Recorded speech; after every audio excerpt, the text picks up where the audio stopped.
Bismillahirrahmanirrahim. Assalamualaikum warahmatullahi wabarakatuh.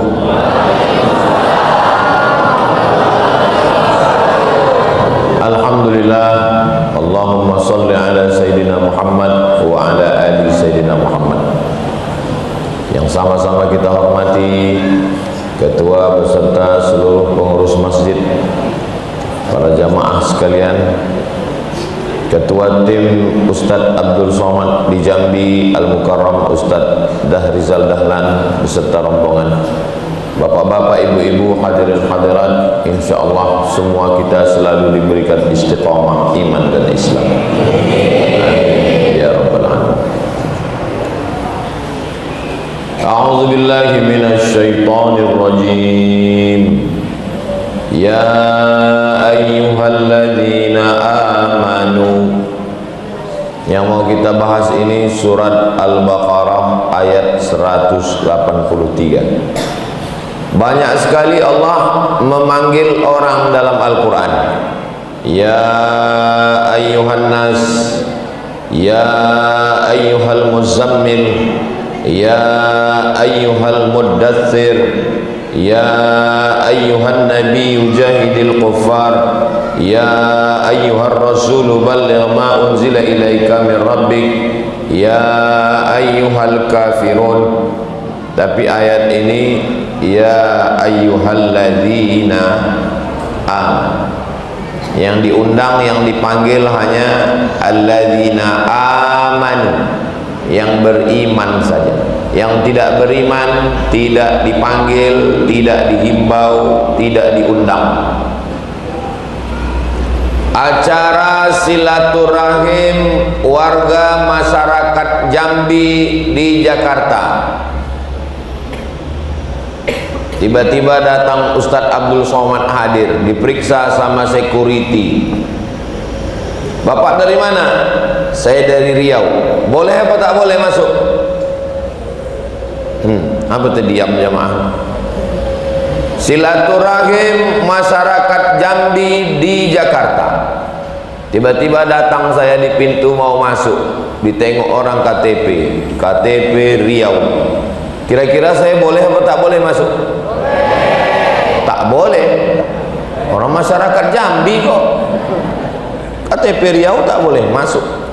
Begitu juga dengan puasa ini. Yang diundang itu hanya ya ayyuhalladzina amanu.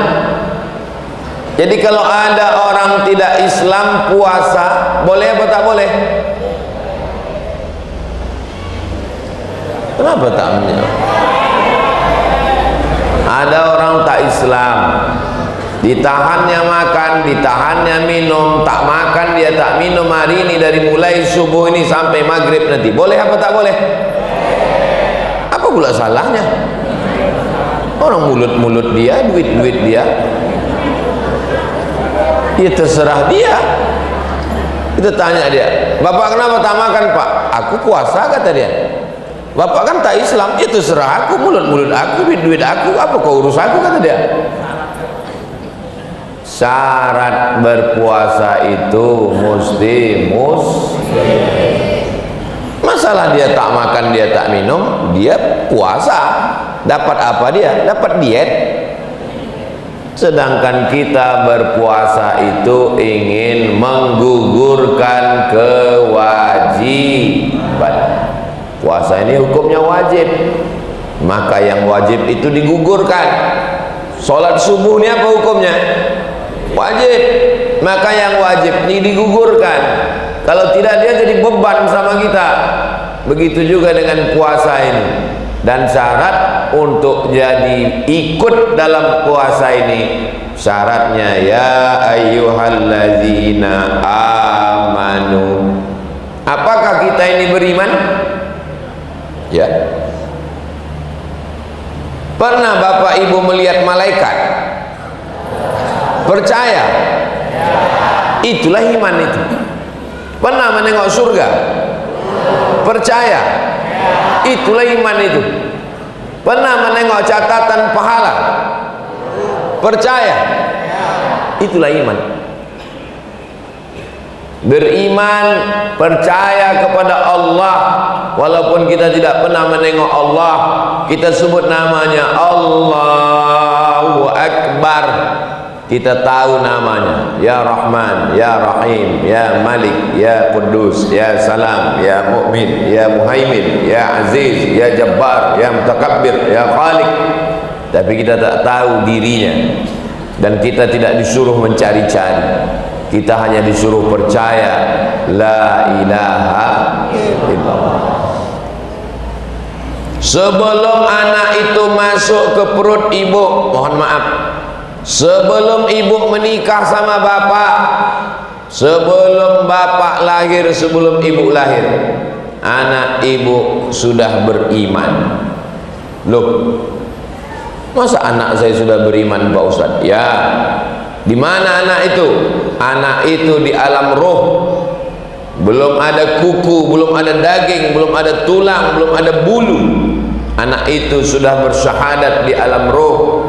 Ketika Allah bertanya kepada anak itu, saya, bapak, ibu, semuanya hadir. Lalu Allah bertanya kepada semua roh, alastu bi rabbikum, bukankah aku ini Tuhan kamu? Semua kita waktu itu menjawab, bala syahidna, kami bersaksi engkaulah Tuhan kami. Ingat ibu hadir acara itu, bapak ingat hadir acara itu, saya pun tak ingat. Kenapa kita tidak ingat? Karena kita hanya mampu mengingat setelah umur 5 tahun. Sebelum itu kita tak ingat. Siapa di antara bapak yang ingat waktu pertama kali lahir diazankan ayahnya? Siapa ibu yang ingat waktu pertama kali lahir menyusu kepada ibunya? Ada ingat? Saya ingat atuk saya meninggal, ayah emak saya. Waktu turun dari rumah kayu, rumah tinggi, diazankan. Sampai di jalan saya tengok emak saya menangis. Tahun 1982, umur saya 5 tahun.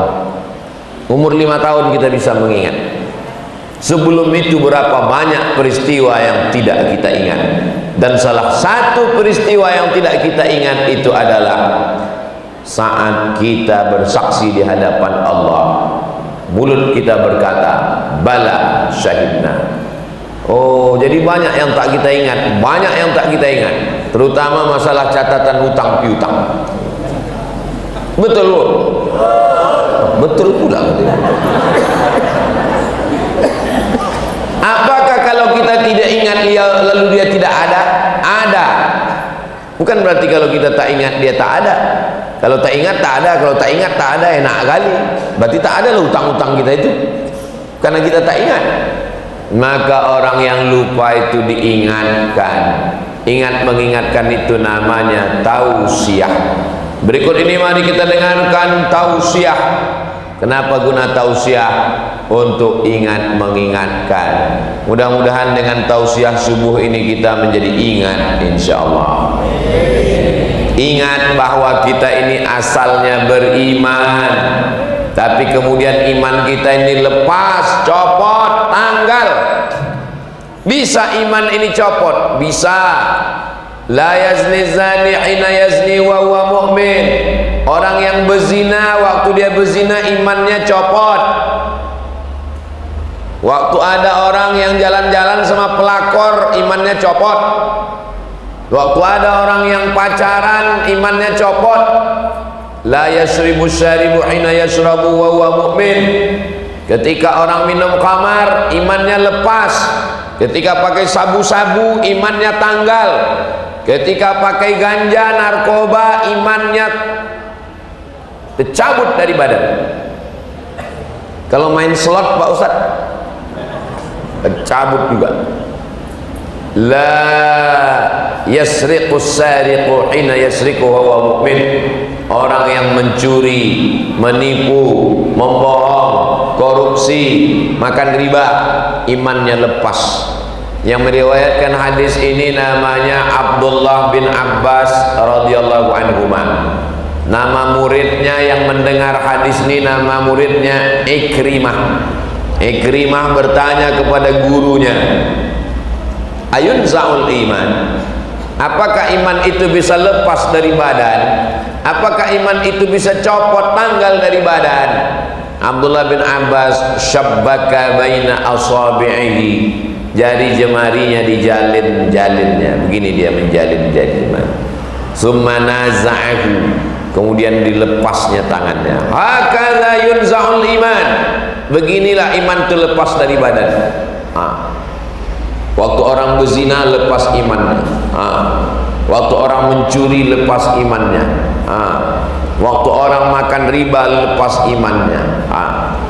Kapan iman balik lagi? Hina taba, ketika orang bertaubat.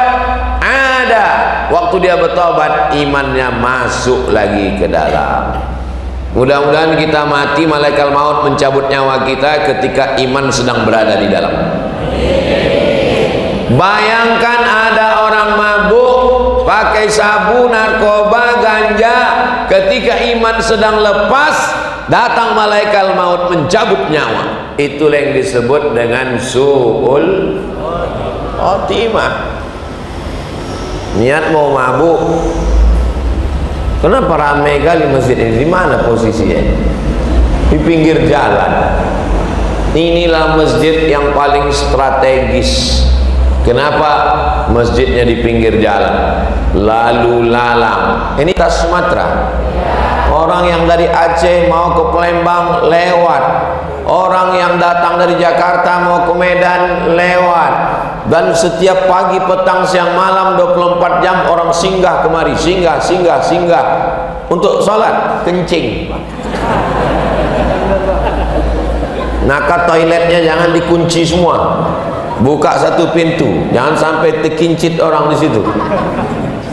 Inilah masjid yang paling bagus, strategis, yang mewakafkan tanah ini sampai hari kiamat mengalir pahala. Tak bisa lagi kita mewakafkan tanah karena tanahnya sudah diwakafkan, masih ada yang belum selesai. Makanya doa yang paling khusyuk di masjid ini, apalagi menengoknya ke atas. Ya Allah,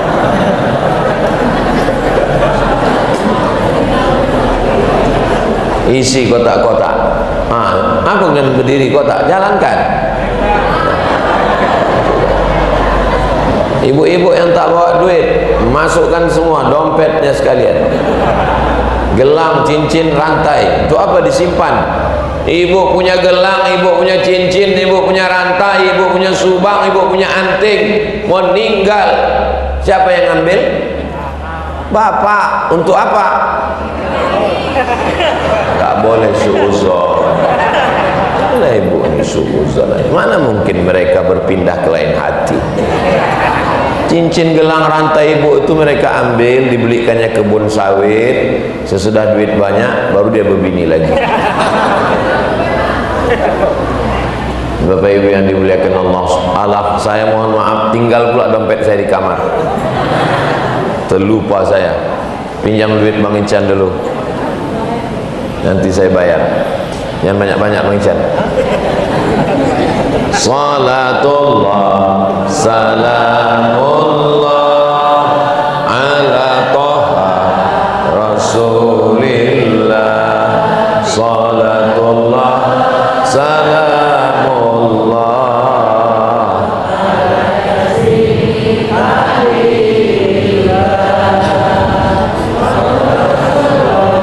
salamullah ala toha rasulillah.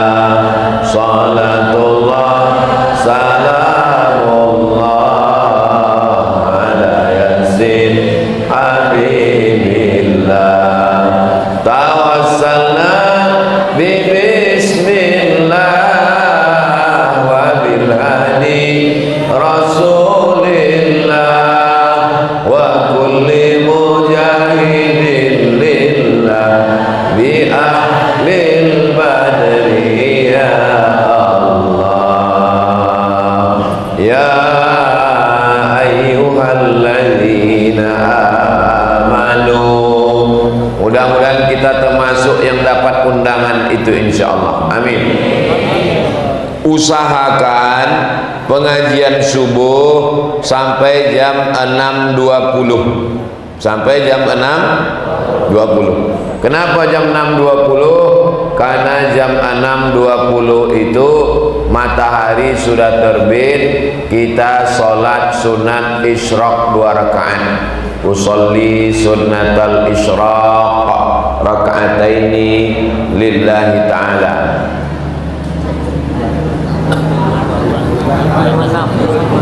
Jam 6.21, jam 6.21 sholat sunat isyraq. Kalau tidak ada ustadz yang ngisi pengajian, ibu tetap aja duduk di sini, baca yasin, baca Quran 1 pagi 1 juz. Insya Allah malam 27 nanti kita khatam Quran, buat tadarus. Ada kajian rutin ba'da subuh di masjid kita? Tak ada. Duduk aja. Kalau tertidur Pak Ustadz, ya apa boleh buat, lanjutkanlah sampai jam 6.20. Jam 6.21 usolli sunnatal isyraq raka'ataini lillahi ta'ala. Allahu Akbar. Aku tak bisa baca Quran Pak Ustadz, berzikir, bertasbih, subhanallah wa bihamdihi subhanallahul azim 100, astaghfirullahalazim 100, Allahumma sholli ala sayyidina Muhammad 100, afdalu zikri fa'alam annahu la ilaha illallah 100. Tengok jam, belum juga jam 6.21, ulang lagi. Istighfar 100, solawat 100, la ilaha illallah 100. Tengok jam, belum juga jam 6.21, ulangi lagi 100 kali, 200 kali, 1000 kali, sampai jam 6.21 sholat sunat. Tidak ada alasan. Ibu kenapa pulang? Aku mau masak sarapan. Siapa makan? Mana ada alasan? Maka bulan Ramadan ini jangan sampai ada waktu kosong, semuanya bernilai ibadah. Apakah tahun depan Ramadan masih ada? Masih. Apakah kita ada? Jangankan Ramadan, Idul Fitri aja belum tentu ada. Baju baru udah dibeli, telekung udah dibeli, orangnya mati duluan. Betul tidak Pak? Yang nggak percaya silakan aja, tengoklah nanti Idul Fitri entah hidup dan tidak. Ya ayyuhalladzina amanu, makanya kita dipanggil setiap hari 5 kali dipanggil, karena 5 kali perubahan dunia. Terbit fajar shadiq, ayyalas salam, tergelincir matahari, ayyalas salam, condong matahari, ayyalas salam, tenggelam matahari, ayyalas salam. Sama aja semua panggilannya Pak Ustadz, memang sama. Makanya bulan puasa ini hati-hati dengar azan, karena semua azan ini bunyi azan maghrib. Nah, maka kita dipanggil ya ayyuhalladzina amanu. 2, kutiba alaikumus shiyam, diwajibkan kamu berpuasa. Tapi suami saya tak puasa Pak Ustadz, berarti dia belum wajib. Istri saya tak puasa Pak Ustadz, berarti dia tak wajib. Mak saya tak puasa Pak Ustadz, berarti dia tak wajib. Ada yang tak wajib puasa? Ada 3. Yang pertama, anis sabi hatta yahtalim, anak kecil sampai mimpi. Ini anak kecil ini tak wajib, ini tak wajib, ini tak wajib, itu tak wajib, tak wajib. Anak kecil tak wajib. Jadi kalau ada suami ibu tak puasa, berarti belum. Yang kedua, anin naim hatta yastayqiz, orang yang tidur koma. Yang ketiga, anil majnun. Majnun gilo, orang yang gila sampai sembuh. Jadi suami ibu di rumah kalau tak puasa 3 gondangnya. Dikatakan masih kecil, dia sudah besar. Dikatakan dia tidur, dia sudah bangun. Berarti nomor 3. Jadi kalau ada suami yang tak puasa bilang, "Bang, salam dari Ustaz Somad." Katanya abang nomor 3. Bapak Ibu yang dimuliakan Allah Subhanahu wa taala, maka kita dikasih akal. Yang wajib berpuasa ini baligh berakal. Kenapa disebut baligh berakal? Karena ada orang baligh tapi tak berakal. Baligh 13, 14, 15 baligh, tapi tak berakal, tak ada akalnya. Tak bisa membedakan mana baik, mana buruk, tak bisa membedakan mana makanan, mana kotoran. Orang yang tak berakal itu tidak wajib puasa, tak wajib sholat. Saya tak tahu di Jambi ini, tapi kalau di Riau ada itu, rumah makan hantu namanya. Rumah makan hantu. Yang nampak itu cuma kakinya aja. Kaki nampak, kepala tak nampak. Ada di Jambi. Ada juga. Berarti hantu itu sudah sampai kemari. Jangan-jangan dari sini. Bapak Ibu yang dimuliakan Allah Subhanahu wa taala, maka bapak, tanggung jawab bapak. Ya ayyuhalladzina amanu, hai kepala rumah tangga, ku anfusakum, jaga dirimu, wa ahlikum, istrimu, anakmu, nara, dari api neraka. Mudah-mudahan ibu suaminya orang-orang imam-imam yang soleh-soleh, yang baik-baik. Itulah makanya mencari suami yang soleh, apa pula somat, supaya dijaganya. Rahimallahu mura'an aiqadha ahlahu. Allah merahmati seorang suami yang membangunkan istrinya untuk bangun sahur. Diambilnya air, dipercikkannya ke wajah ibu. Wake up my darling, wake up my honey. Tadi subuh sahur yang membangunkan ibu bapak atau jam? Kenapalah ibu mesti jujur? Jaga perasaan mereka, kenapa? Inilah ibu-ibu ini, tak mau dia berbohong, berdusta. Serentak pula tuh jam. Bapaklah yang bertanggung jawab membangunkan mereka, bukan mereka yang membangunkan. Sekarang banyak istri bangun jam 3, sholat tahajud, sholat sunat wudhu, sholat sunat taubat, sholat sunat tahajud, masakan udah masak, dibangunkan suami, marah pula. Ada suami ibu macam itu?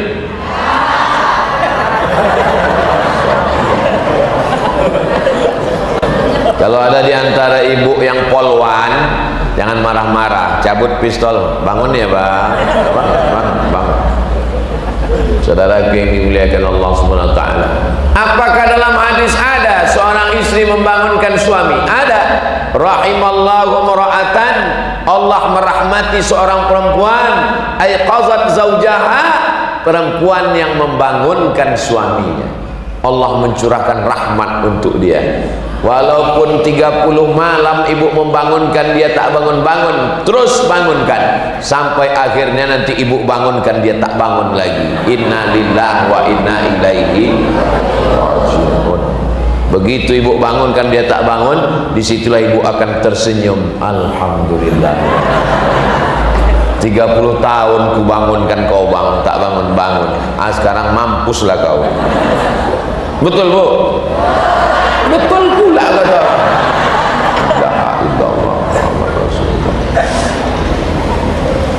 Kutiba alaikumus shiyam, wajib bagi kamu berpuasa. Bagaimana dengan orang yang musafir?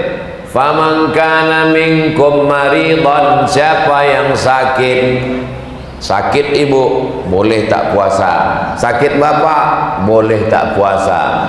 Aw ala safarin musafir.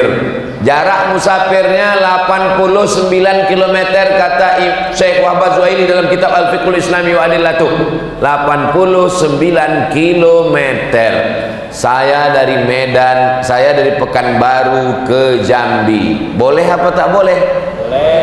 Boleh. Mestinya ada teh manis nih di sini. Karena saya musafir. Boleh saya tak puasa? Boleh. Bukan saya yang mengatakan boleh. Al-Quran Al-Baqarah 183. Faman kana minkum 184. Faman kana minkum maridhan, siapa yang sakit aw ala safarin atau musafir fa'iddatum min ayyamin ukhar, diganti di hari yang lain. Boleh saya tak puasa? Boleh. Kenapa tak kalian sediakan air? Saya puasa. Kenapa Ustaz puasa? Lebih baik saya puasa sekarang daripada saya ganti nanti di Idul Fitri. Tapi perempuan maaf cakap yang berhalangan tak boleh puasa. Yang baru melahirkan anak nifas tak boleh puasa. Maka ini adalah aturan-aturan yang sudah diatur Allah melalui Nabi Muhammad sallallahu alaihi wasallam, dijelaskan oleh ulama fikih kita. Nah, bagaimana dengan orang yang tua renta umur 80 70? Wa 'alal ladzina yutiqunahu, siapa yang tak sanggup puasa, fidyatun ta'amu miskin, membayar fidyah. Bayar fidyahnya kayak mana Pak Ustaz? Makan pagi, makan siang, makan malam. Ada fakir miskin di daerah kita, antar dia, ini makan pagi, ini makan siang, makan malam. Saya tak sanggup memasakkan dia Pak Ustaz, kasih duit. Berapa? Menurut Basnas, Badan Amil Zakat Nasional, 60.000. Jadi kalau ibu punya emak tak puasa 1 bulan, sehari 60.000, berarti 30 hari 1.800.000. Oh, kalau gitu lakiku kubayarkan aja 1.800.000 Pak Ustaz. Tak bisa. Yang boleh bayar 1,8 itu orang tua renta yang tak bisa puasa di Ramadan, tak bisa puasa di Syawal, tak bisa puasa di Zulqa'dah, tak bisa puasa di Zulhijjah sampai mimdate mataya bawati mati. Bagaimana dengan orang yang sakit akut, buah pinggang udah dicabut, sakit mah akut, sakit diabetes akut, tidak bisa puasa, tak bisa puasa di Syawal, tak bisa puasa Zulqa'dah, tak bisa Zulhijjah, sampai mati tak bisa puasa, bayar fidyah. Adapun ibu yang mengandung, menyusukan anak, tengok dulu. Aku tak bisa puasa Pak Ustaz. Kenapa ibu tak puasa? Karena badanku lemas. Kalau dia tak puasa karena dirinya, dia qadha saja. Qadha itu diganti, bukan cuci tangan. Di qadha. Ibu tak puasa kenapa? Badanku lemas, ganti nanti. Ibu tak puasa kenapa? Badanku sakit, ganti nanti. Ibu tak puasa kenapa? Anakku di dalam janinnya lemah. Kalau tak puasa karena anaknya, maka dia kena 2, qadha dan fidyah. Hai anak-anakku, kalian ketika dalam rahim perut mak kalian, kalian lemah, mak kalian kena 2, qadha dan fidyah. Ibu anaknya Bu, bagaimana Bu? Itulah Pak Ustaz, dulu waktu dalam kandungan saya lemah, 30 hari tak puasa. Setelah dia lahir menyusukan, 30 hari tak puasa. Tahun kedua mau mengganti, 30 hari tak puasa. Tahun ketiga mau diganti, adiknya menyusul. Ulah siapa itu? Bapak-bapak. Maka suamilah yang mengingatkan istri. Catat baik-baik, nanti setelah anak berumur 5 tahun ganti. Ustazah, anak sudah 2 tahun ganti. Sebelum Ramadan kemarin ganti. Kenapa? Man mata, siapa yang mati, wa alaihi siyamun, punya utang puasa, shoma anhu waliyuhu, ahli warisnya wajib menggantikan puasanya. Anakku, kalian 90 hari utang mak kalian. Kalian 90 hari utang mak kalian. Kalian 90 hari utang mak kalian. Jangan lawan mak. Jangan lawan emak, jangan lawan emak, karena gara-gara kalian hutangnya 90 hari. Mudah-mudahan anak ibu semuanya anak-anak yang soleh-soleh, anak yang membahagiakan ibu, karena ibu mengeluarkannya meregang nyawa. Betul bu? Ada ibu yang mengeluarkan anak ini mudah macam bersin, hasil lahir, ada? Ada, bukan semudah itu, tidak semudah itu guys. Nah, jangan kalian lawan, jangan kalian lawan orang tua. Walaupun duit kalian banyak, sawit kalian luas, kalau kalian lawan, kalian akan berenang dalam air matanya, tak akan mencium kebahagiaan. Betul bu? Betul-betul aja bu tadi.